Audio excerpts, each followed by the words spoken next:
নমস্কার বন্ধুরা, village food cooking by Rita চ্যানেলে সবাইকে স্বাগত। বন্ধুরা, মনিকে প্রচণ্ড ঠান্ডা লেগেছে আর প্রচণ্ড ঠান্ডাটাও পড়েছে, হাওয়া দিচ্ছে, তো কম্বলের ভেতর ঢুকেছিল আর যেই একটু আওয়াজ পেয়েছে মনি ছুটে চলে গেছে। তো এখানে আমি পনিরের একটা সুন্দর রেসিপি করে দেখাবো। তো পনিরটাকে ভালো করে সাদা তেলে লবণ দিয়ে ভেজে তুলে নেব। তো এটা রুটি, পরোটা, ভাতের সঙ্গে খাওয়া যাবে। তো এখানে পনিরগুলো আমি ভালো করে লাল করে একটু ভেজে তুলে নিচ্ছি। এরপরে সবজির মধ্যে আছে আমার ফুলকপি, মটরশুঁটি, বিনস, গাজর, আলু আর আছে 4টে কাঁচা লঙ্কা চেরা। এটা কিন্তু খুব রিচ হবে না, নিরামিষ যেহেতু একটু বেশ মিষ্টি মিষ্টি হবে। তো এরপরে আমি তেলের মধ্যে সবজিগুলো সব তুলে দিচ্ছি। আর এটা আমার লবণ দিয়ে মাখানো ছিল 2 মিনিটের মতো। তারপরে তেলের মধ্যে এটাকে একটু নেড়ে ঢাকা দিয়ে দেবো।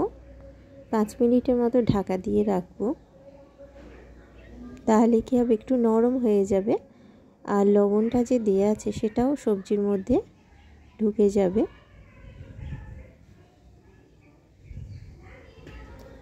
এরপরে ঢাকনা খুলে আমি একটু সাদা তেল আর একটু দিয়ে দেবো, দিয়ে আর একটু সবজিগুলো নেড়ে নেব।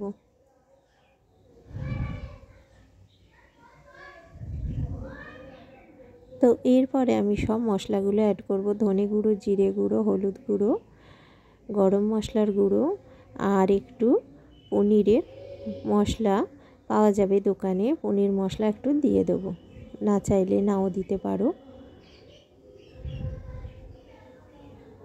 এরপর আমি সামান্য পরিমাণে গরম জল দেবো। গরম জলটা দিলে রান্নাটা ভালো হবে, খেতেও ভালো লাগবে। তো সামান্য দিয়ে আমি মশলাগুলো সবজির সঙ্গে অ্যাড করে নিচ্ছি ভালো করে। এরপরে আর একটু আমি জল গরম দেবো, খুব বেশি গরম নয়, ঈষৎ উষ্ণ জল গরম। এটা বেশি কিন্তু রুটি, পরোটার সঙ্গে, লুচির সঙ্গেই ভালো লাগবে। তো এরপর আমি ভাজা পনিরগুলো দিয়ে দেবো, দিয়ে একটু নেড়ে ঢাকা দিয়ে দেবো।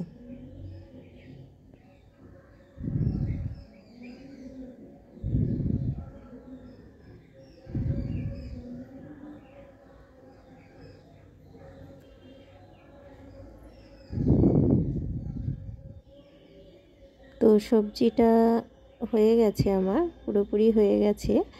তো এরপরে আমি নামানোর আগে সামান্য পরিমাণে চিনি আর হাফ চামচের মতো গাওয়া ঘি দিয়ে নামিয়ে নেব। তো বন্ধুরা, আমার এই রেসিপিটা কেমন হয়েছে অবশ্যই আমাকে জানাবে। আমার চ্যানেলটিকে সাবস্ক্রাইব করবে, লাইক করবে, শেয়ার করবে। তো আজকের মতো টাটা বন্ধুরা, আবার অন্য দিন অন্য রকম ঘরোয়া রেসিপি নিয়ে চলে আসবো।